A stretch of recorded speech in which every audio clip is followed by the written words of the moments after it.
BBA, BCA, BCom computer కోర్సులో 100% placement లభించే ఏకైక డిగ్రీ కాలేజ్ కూకట్పల్లిలోని i3 డిగ్రీ కాలేజ్ 8367215215. వాగర్థ సంపృక్తౌ వాగర్థ ప్రతిపత్తయే జగతః పితరౌ వందే పార్వతీ పరమేశ్వరౌ ఆదిత్యాయ చ సోమాయ మంగళాయ బుధాయ చ గురు శుక్ర శనిభ్యశ్చ రాహవే కేతవే నమః. శృంగేరి జగద్గురు పీఠాధిపతులకి కంచి పీఠాధిపతులకి నమస్కారములు తెలియజేసుకుంటూ కార్యక్రమాన్ని ప్రారంభిద్దాం. ద్వాదశ రాశుల వారికి మే 1వ తారీఖు నుంచి 15వ తారీఖు వరకు ఎలా ఉండబోతుంది, ఏ రోజుల్లో ఎటువంటి ఇబ్బందులు ఉంటాయి, అలాగే ఏ రోజుల్లో ఖర్చులు ఎక్కువగా ఉంటాయి, ఆదాయం ఎక్కువగా ఉంటుంది, ఎటువంటి నియమాలు పాటించాలి అనేటువంటి విషయాల గురించి క్లుప్తంగా తెలియజేసుకునే ప్రయత్నం చేద్దాం.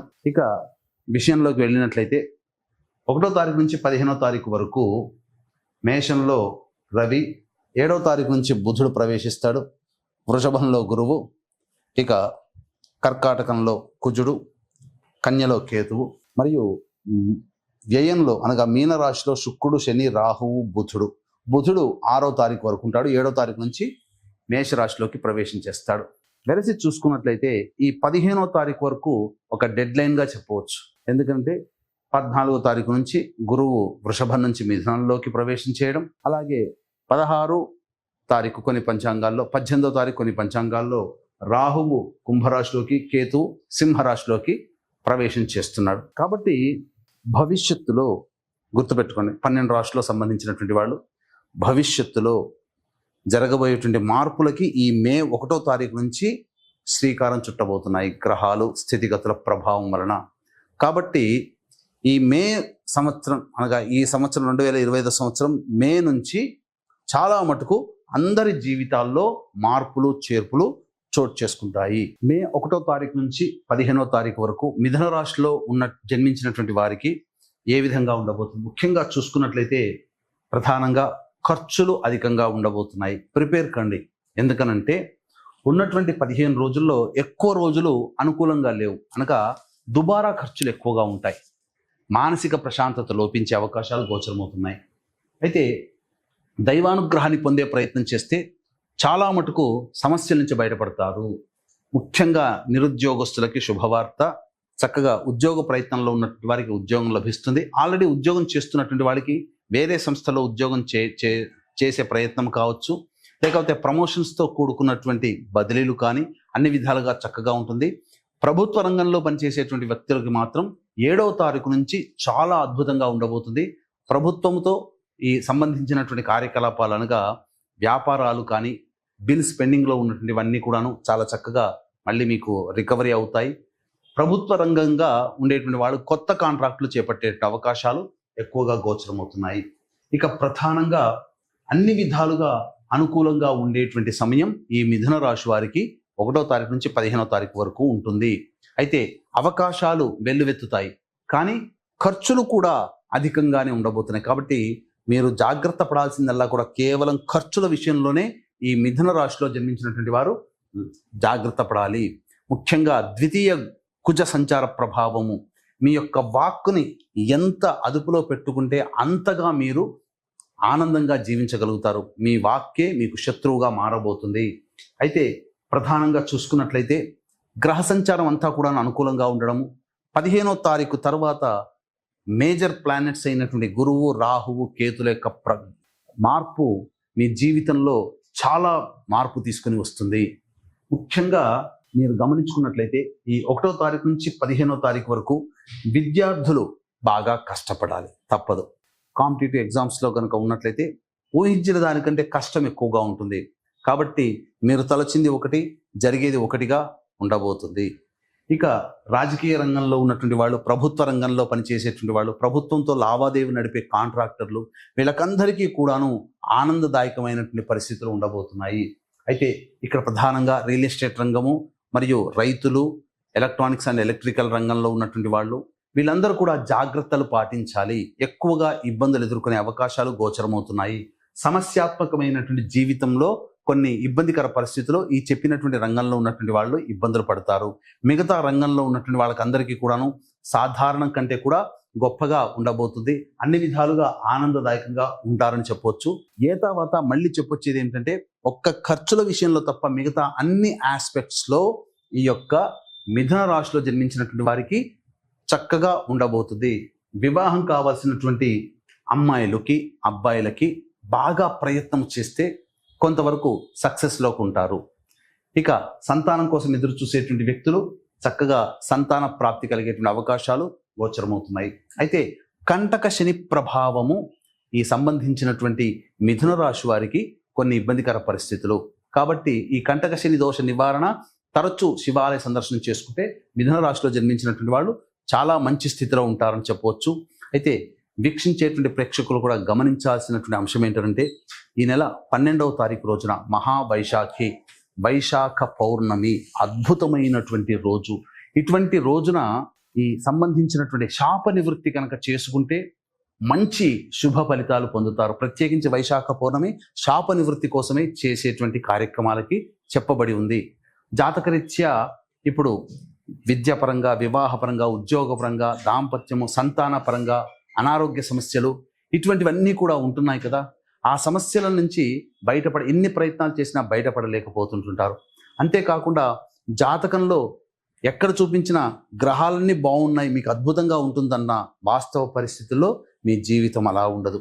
అలాగే నిజాయితీగా ఎంత కష్టపడ్డా, ఎన్ని పూజలు చేసినా ఆ పూజలు అనేటివి ఫలించకపోగా సమస్యల్లో ఇంకా కూరుకుపోయేటువంటి అవకాశాలు ఉంటుంటాయి. అటువంటి వాళ్ళ జీవితాలు.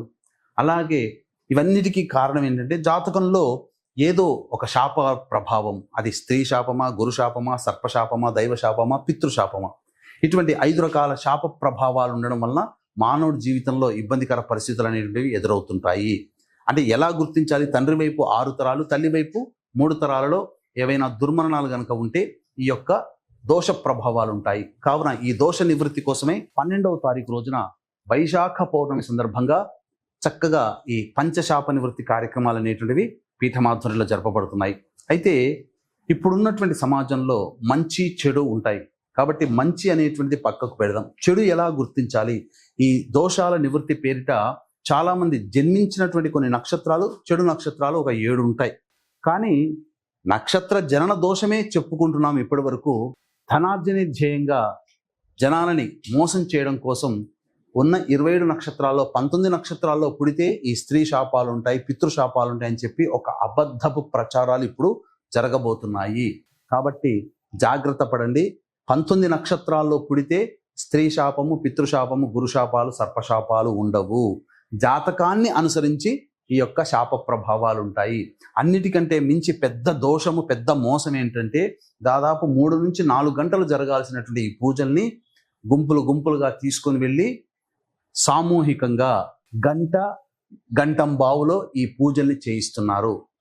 మంచి పండితుల్ని పెట్టకుండా ఎవరు పడితే వాళ్ళని చేయిస్తున్నారు. సుశిక్తులైన పండితులతో అయితే కావట్లేదు. కాబట్టి ఇలాంటి పూజలు జరిగాయనంటే మీరు మోసపోయినట్టే. మోసపోగలిగితే అటువంటి పూజల్లో గంటంబావు లోపల చేసే పూజల్లో ఈ 19 నక్షత్రాలని చెప్పి అబద్ధ ప్రచారం చేసేటువంటి వాళ్ళ దగ్గరికి వెళ్ళి మోసపోండి. నిజాయితీగా జరగాలి అని అనుకుంటే 2013 సంవత్సరం నుంచి ఈ యొక్క కార్యక్రమాలు నిజాయితీగా చేయించడం జరుగుతుంది. అవకాశం ఉన్నవాళ్ళు ఈ యొక్క కార్యక్రమంలో శాప నివృత్తి కార్యక్రమాలు చేసుకోండి. తప్పకుండా మీ జీవితంలో అభివృద్ధి బాటలో ఉంటారని చెప్పవచ్చు. ఇక ఈ రాశిలో జన్మించినటువంటి మహిళలకు గనక చూసుకున్నట్లయితే ప్రధానంగా అన్ని విధాలుగా మీ యొక్క సాయశక్తులు మీరు ఒడ్డుతారు. మీరు చేసేటువంటి ప్రతి పనిని తుదకంటూ పోరాటం చేసి ఆ పనిని పూర్తి చేయాల్సినటువంటి పరిస్థితి. ఒకరికి మాట ఇచ్చారు, ఆ మాటని మీరు పూర్తి చేసుకుంటారు. ఆ పూర్తి చేసుకునే క్రమంలో ఎక్కువగా కష్టపడాల్సినటువంటి పరిస్థితి వస్తుంది. కాబట్టి మాట ఇచ్చే ముందు జాగ్రత్త పాటించండి. మనం చేయగలుగుతామా లేదా అనే విషయాన్ని ఈ రాశిలో జన్మించినటువంటి మహిళలు గమనించాలి. ముఖ్యంగా వివాహం కావాల్సినటువంటి అమ్మాయిలకి వివాహం జరుగుతుంది, అందులో సందేహం లేదు. సంతాన ప్రాప్తి కోసమే కాస్త ఎక్కువగా శ్రమించాల్సినటువంటి పరిస్థితి ఈ యొక్క మిథున రాశిలో జన్మించినటువంటి మహిళలకి గోచరమవుతుంది. కొన్ని సందర్భాలలో మీకు తెలియకుండానే మీరు కోపోద్రిక్తులై మీ యొక్క వాక్కుని మీరు సరిగ్గా వాడకలేకపోవడం వల్ల ఇబ్బందికర పరిస్థితులు అనేటివి ఈ యొక్క మిథున రాశిలో జన్మించినటువంటి మహిళలు ఎదుర్కొంటారు. ఏతావాత ఉద్యోగంలో చేసేటువంటి వాళ్ళు, అలాగే వ్యాపార రంగంలో ఉన్నటువంటి వాళ్ళు ఖర్చులు అధికంగా ఉంటాయి కాబట్టి జాగ్రత్తలు పాటించండి. ఎవరికి అప్పులు ఇవ్వకుండా ఉండండి. మీరు చాలా మటుకు సేఫ్ సైడ్లో ఉంటారని చెప్పవచ్చు. ఇక మనం గమనించుకున్నట్లయితే 1, 2, 3 తారీఖుల్లో పెండింగ్లో ఉన్నటువంటి పనులన్నీ పూర్తి చేసుకుంటారు. అన్ని విధాలుగా ఆనందదాయకంగా ఉంటారు. విందులు వినోదాల్లో పాల్గొంటారు. స్నేహితులతో ఉల్లాసంగా గడుపుతారు. పాత మిత్రులని కలిసే అవకాశాలు ఈ 1, 2, 3 తారీఖుల్లో ఉంటాయి. 4, 5 తారీఖుల్లో గనక చూసుకున్నట్లయితే మీ దగ్గర డబ్బులు అప్పుగా అడిగి వాళ్ళు కొంతమంది ఉంటారు. తద్వారా ఇచ్చిన డబ్బు మీకు తిరిగి రాదు. అది గమనించండి. అలాగే మీరు కుటుంబ సభ్యులతో వాగ్వివాదాల జోలికి వెళ్ళకండి. మీ వాక్కుని ఎంత తక్కువగా వినియోగించుకుంటే అంత 4, 5 తారీఖుల్లో ఆనందంగా ఉంటారని చెప్పవచ్చు. మానసికమైనటువంటి అశాంతి ఈ 4, 5 తారీఖుల్లో ఉంటుంది. 6, 7 తారీఖుల్లో రావాల్సినటువంటి డబ్బులు మీకు లభిస్తాయి. అలాగే అవసరాలు, ఖర్చులకి మించిన ఆదాయం కూడా మీకు ఉండడం వల్ల ఆనందదాయకంగా ఉంటుంది. బంధుమిత్రుల సహాయ సహకారాలతో మీకున్నటువంటి సమస్యల్ని పరిష్కరించుకుంటారు.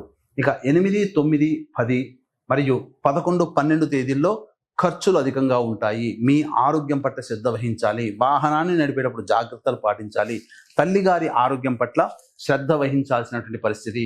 ముఖ్యంగా 8, 9, 10 తారీఖుల్లో వాహనాన్ని నడిపేటప్పుడు జాగ్రత్తలు. ఎందుకంటే పరధ్యానంగా ఉండి సమయం ఈ 3 రోజులు ఎక్కువగా ఉంటుంది. ఏ పని చేస్తున్నామో చేసే పనికి ఆలోచించే మనస్సుకి సంబంధమే ఉండదు. కాబట్టి ఎక్కువగా నష్టపోతారు. కాబట్టి జాగ్రత్తలు పాటించండి. 11, 12 తేదీల్లో మీ ఆరోగ్యం పట్ల శ్రద్ధ వహించండి.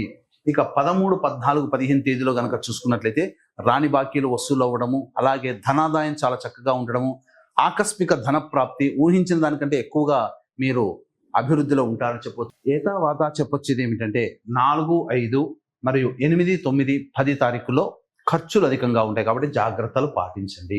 ఇక ఈ 1వ తారీఖు నుంచి 15వ తారీఖు వరకు మిథున రాశిలో జన్మించినటువంటి వారు సమస్యల నుంచి బయటపడాలి అనుకున్నప్పుడు దత్తాత్రేయ అష్టోత్తరము, అలాగే ప్రతిరోజు సూర్యుడికి నమస్కారము, సూర్యాష్టకం 6 సార్లు చదవడము, వీలు కుదిరినప్పుడల్లా శని యొక్క అనుగ్రహాన్ని పొందే ప్రయత్నంగా తైలాభిషేకం జరిపించుకోవడం, ఇవన్నీ కూడా చేస్తున్నట్లయితే చాలా మటుకు సమస్యల నుంచి బయటపడతారని చెప్పవచ్చు.